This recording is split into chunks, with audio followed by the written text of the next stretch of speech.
The first check is called the neighbours check.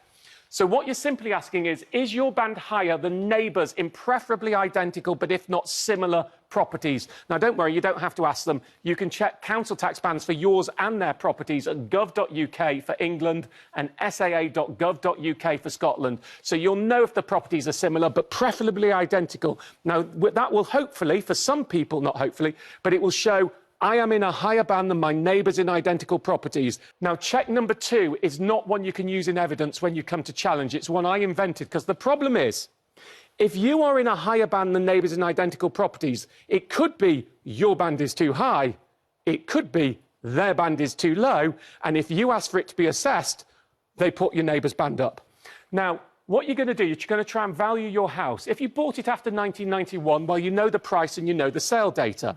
Unless it's been substantially altered, you've done a big extension. If you bought it before 1991, then you need to look at identical properties and find out the price they sold for on Zoopla or Rightmove. And then, crucially, what you have to do, bizarrely, is to back calculate what your house would have been worth in 1991. I know that sounds difficult, but there are free tools online that will do that back calculation for you. This is what dictates the bands. Here you go.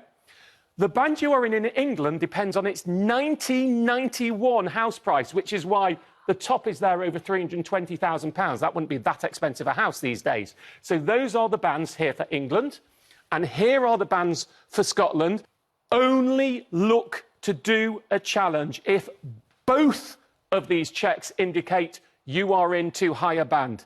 If the first one indicates you're in too high a band, but the second one, the valuation one, isn't conclusive, you are at risk of putting your neighbour's bands up. That has happened for people who've done speculatively, have just gone, I think I'm in the wrong band, which is why I invented the system. I've not heard of anyone who used this system who's put their neighbour's bands up. But both checks need to work.